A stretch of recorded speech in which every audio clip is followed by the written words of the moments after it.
The battle is over. You are standing. You should not be standing. 10,000 Frenchmen dead. The English lost perhaps 400. You had outnumbered them 6-1. 1 year later, your castle. You sit at the same table where you ate the morning you rode out. You were a knight of France, the finest cavalry in Europe, the most feared fighting force in the world. What you became after Agincourt is harder to name. The armor still fits. The man inside it does not. You were born in a castle in Normandy. Your father was a knight. His father was a knight. It was not a choice. It was what you were. At 7, you began training. At 14, you were a squire. At 21, they gave you your spurs. The day they made you a knight, your father wept. You had never seen him weep before. You were good. By 25, you had won 3 tournaments. Your name was known in Paris. The English had invaded France before. They always came back. They always lost in the end. Letters came from Paris asking what had happened. You did not know how to answer them. The Duke of Alençon, the Duke of Brabant, the Count of Nevers. You knew their names, you had jousted with them. They were in the mud at Agincourt. Your son was 12. He asked you what happened at Agincourt. You told him you did not know. In France, survival at Agincourt was not entirely honorable. The question no one asked aloud, why were you not among the dead?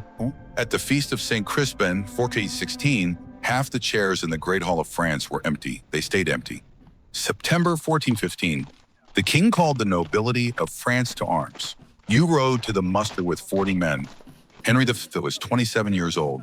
His army was sick, exhausted, and trying to reach Calais before winter. The French commanders were certain the English were trapped between the French army and the sea. There was no escape. The field at Agincourt was narrow. Woodland on both sides, freshly plowed, waterlogged from rain. The French commanders chose it. They did not understand what they had chosen. The night before, you heard the English singing, you heard them praying, you did not understand either. October 25th, 1415, the Feast of St. Crispin and Crispinian. The English did not move. For 3 hours, nothing moved. Then the English moved. They walked forward to within bowshot. They stopped. They planted stakes in the ground. You did not understand why. 5,000 English longbowmen. Each one could loose 12 arrows a minute. You did not know this. Nobody had told you. The French cavalry charged. You charged.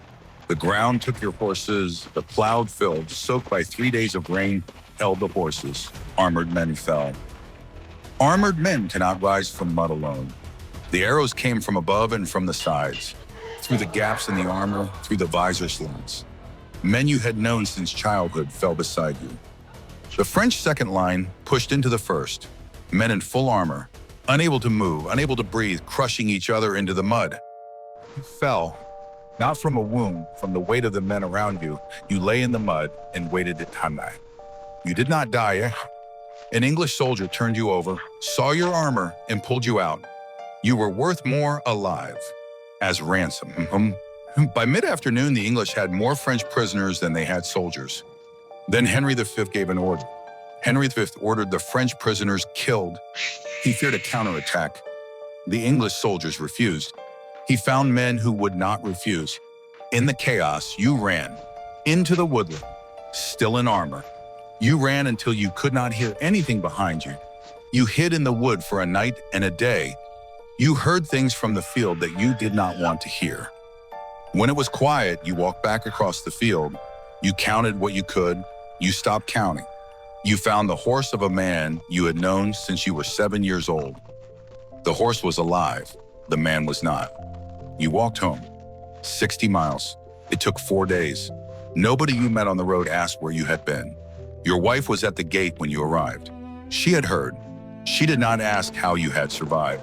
That was how you knew she understood. 15 French nobles of your acquaintance were held for ransom. Some families sold land to pay. Some could not pay.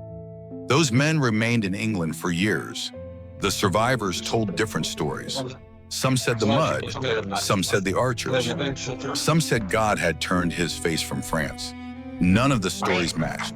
The English said God had granted them a miracle. Henry V gave the credit to St. Crispin. You did not believe in the miracle. You had been there.